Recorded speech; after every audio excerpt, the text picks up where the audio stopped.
Hi guys, this is Alea Jen and welcome back to my YouTube channel. So for today's video, mega love shout out to Clar. Ayan, so hindi ko mabasa yung surname niya.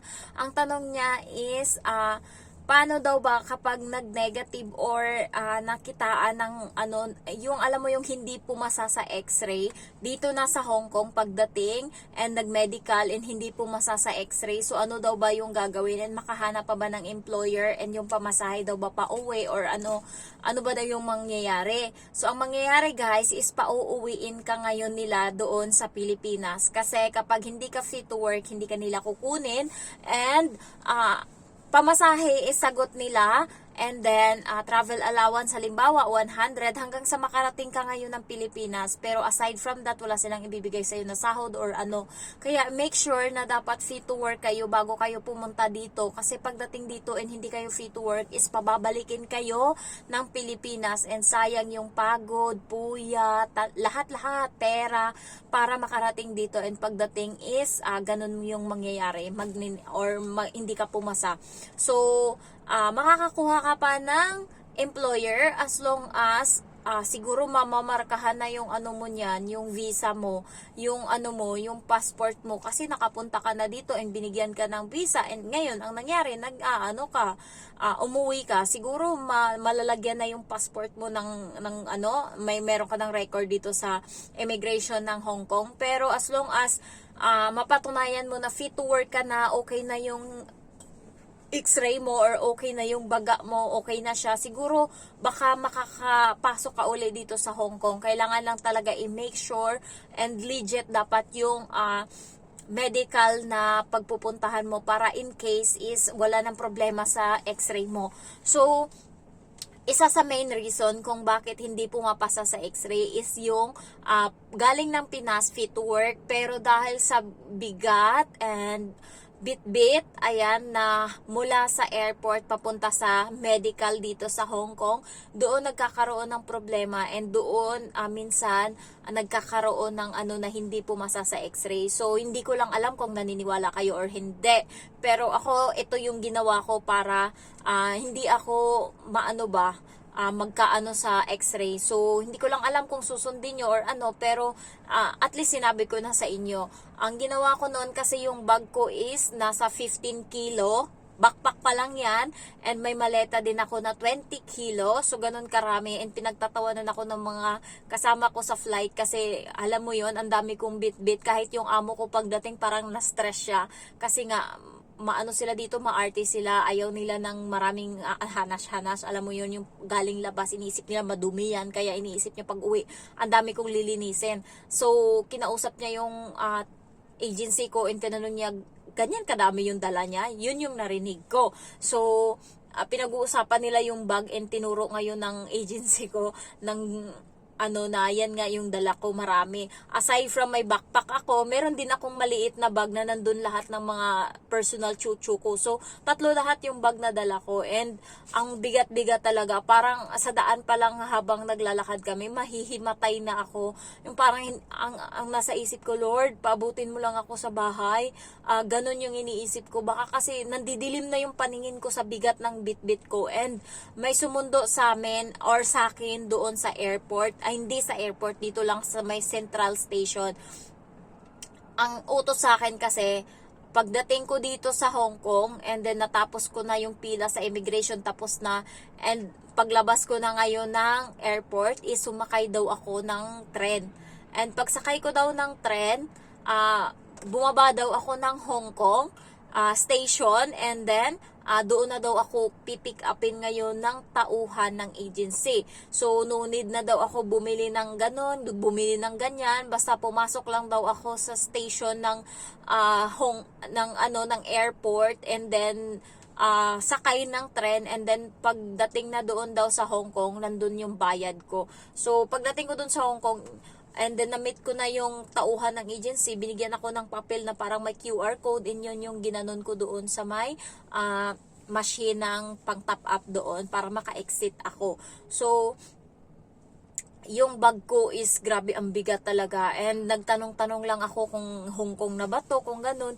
And sa train may nakasabay ako na Indian and then tahimik lang kami, ayan, tinitignan ko lang yung Hong Kong kasi nga nakikita ko puro ano pa, puro mga bundok-bundok pa and may puro matataas na building na yung nakikita ko. And sabi ko sa kanya, is this Hong Kong? Sabi niya, oo, ito na yun. So last station na pala yun. So bumaba ako and then ayun ang nakita ko na yung tauhan ng agency. And pagkatapos noon is, alam mo yun, lumabas and then sumunod ako sa kanya and then lakad kami ng lakad. Ang dami naming nilakaran, puro hagdan-hagdan guys. Kaya kayo, wag masyadong mabigat yung mga bit-bit nyo na dala papunta dito sa Hong Kong kasi more on hagdan yung pupuntahan nyo. Lalo pag galing nyo ng airport is diretso kayo medical and pagkatapos nun tsaka kayo pumunta ng agency, pagod na pagod kayo. Totoo yan.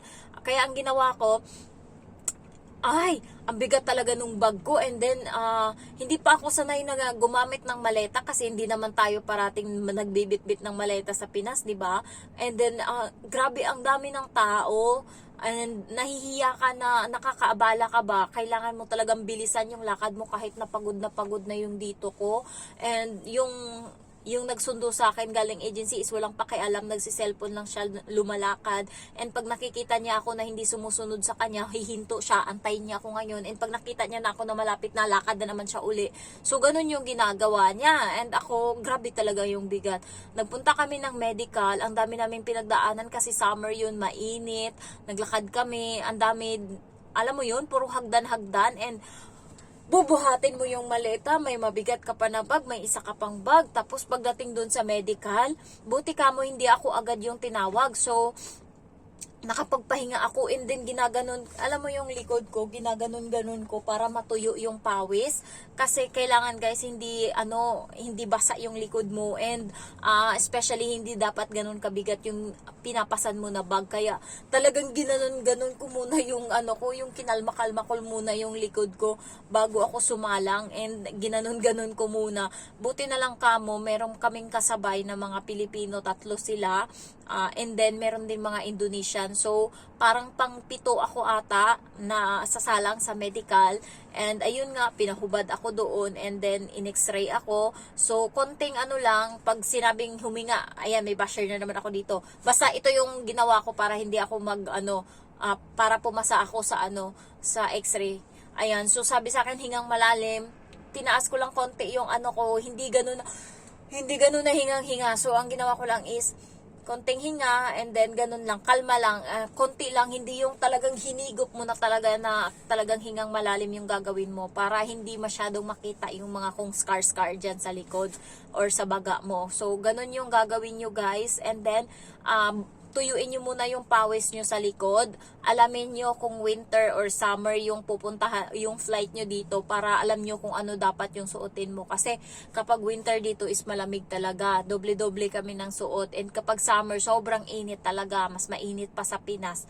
Kaya kailangan alam nyo kung ano dapat suotin nyo. Nung time na yun, yung suot ko is pang winter na pants. Yung suot ko ngayon na pants na gray, jogging pants na gray. Ayan yung suot ko. And pang winter yan, sa loob nyan meron siyang parang mga balahibo. Ay, sobrang init talaga. Ang dami kong bit-bit. And then, yung damit ko is makapal din. And hanggang dito yun. Ayan, sobrang init talaga guys. Kahit sanay ako sa Pinas na mainit.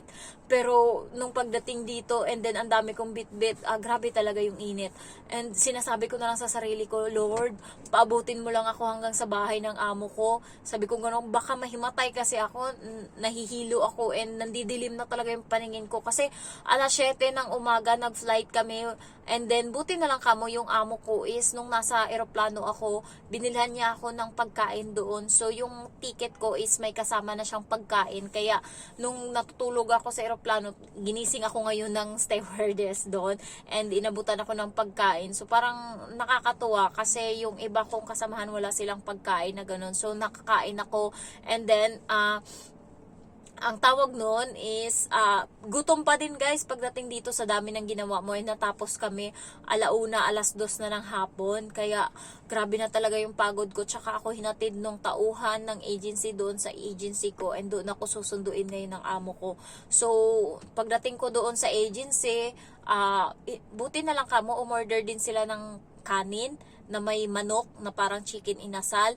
Kaso nga lang yung lemon tea nila, grabing pait talaga yung lemon. Kahit binuhos ko na lahat ng asukal doon sa lemon, ang pait talaga. Ayoko ng ano na yun. And nagtaka sila nung sabi kong tapos na ako kumain, nakita nila puno pa din yung yung lagayan ng lemon tea na yun, na ewan ko inumin, basta may lemon sa loob. And nung time na yun, uhaw na uhaw talaga ako kasi yung tubig ko naubos ko na. So, inantay ko doon yung amo ko. Habang inaantay ko, binigyan ako ng agency ng papel, 2 peraso, and pinabasa sa akin yung mga bawal umupo sa sopa, bawal ganto, bawal kainin yung mga pagkain na dapat hindi binigay sa'yo. Ayan, so dapat before 8 or ganyan, umuwi ka na, yung kuko mo malinis, yung ganyan, walang kulay yung buhok, bawal yung ganto, bawal yung ganyan, bawal matulog sa higaan ng amo, mga bawal is nandun nakalagay. And dapat nakita mo sila sa araw, sa umaga, i-greet mo sila, ganun, be friendly, ganyan, cheerful, ganun. So, binasa ko yun and tinandaan ko. Hanggang ngayon, natatandaan ko yung mga ganun. And, nagtataka yung amo ko kasi hindi nga ako umuupo sa sopa nila or sa saan-saan. So, minsan, sinasabihan ako ng bata na umupo sa sopa. Sabi ko, bawal. Sabi niya, bakit bawal? Ba't ako hindi bawal? So, ang ihirap i-explain sa bata kung ano yung bawal at hindi. Sabi ko, katulong kasi ako, ikaw bata ka, anak kanila. So, minsan yun yung sinasabi ko na lang. And, ayun na, ang haba na ng nakwento ko. Basta, yun nga, pagka nag-medical ka, uuwi ka talaga pag hindi ka nakapasa and wala kang makukuha. Ang makukuha mo is pagod lang. Ayan. So, ayun lang guys.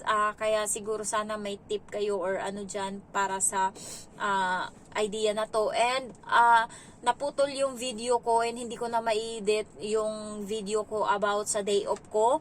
And dito ko na lang siya idudugtong. Ayan. So, nakalimutan ko na din yung yung chika ko doon. Basta kapag day off nyo, pag wala kayong ginagawa or wala kayong pupuntahan, umupo kayo dyan sa pinakababa ng building and then may makikita kayo dyan na ibang mga katulong din na mga Pilipino na nandyan din yan nakaupo and pwede ka makipagchikahan sa kanila. Be careful lang kasi yung iba mandurugas ba. Katulad kahapon nasa Hong Kong kami kasi nga Chinese New Year, so nakaupo kami doon sa park and 2 kami ng kaibigan ko, umiinom kami. And pagkatapos nun, merong babae na feeling close, nakaupo siya sa gilid namin. Hindi namin siya kinakausap and alam mo yun, nakikipag-usap siya na nakikipag-usap. So pinabayaan ko, hindi ko siya talaga kinausap masyado. Basta sagot lang ako, pero hindi ko siya ini-entertain. And then yung kaibigan ko umalis, nag-CR. And ngayon lumapit siya sa katabi namin ng mga babae doon and doon siya nakipagtsikahan. Pagkatapos nun, mga siguro 10 minutes siya nakipagtsikahan doon. And inoferan niya ngayon ng binibenta niya na kwintas, hindi naman totoong gold. Hindi ko lang alam kung magkano, basta tinignan ko lang. Tapos ayun, nagchika-chika siya doon na binibentahan niya na yung tao na yun. Kaya be careful kayo din sa mga papakisamahan nyo. So ayun lang, sana, hindi ko alam kung saan ako banda naputol doon. Basta sorry kung naputol. Gustong gusto ko mangdagdagan yun kaso hindi ko na talaga na-edit. Hindi na gumagana yung edit ko, yung KineMaster ko. Kaya hindi ko na na-edit yung mga video ko. Talagang puro salita na lang. Ayan, so thank you guys for watching. Bye bye. Love you all.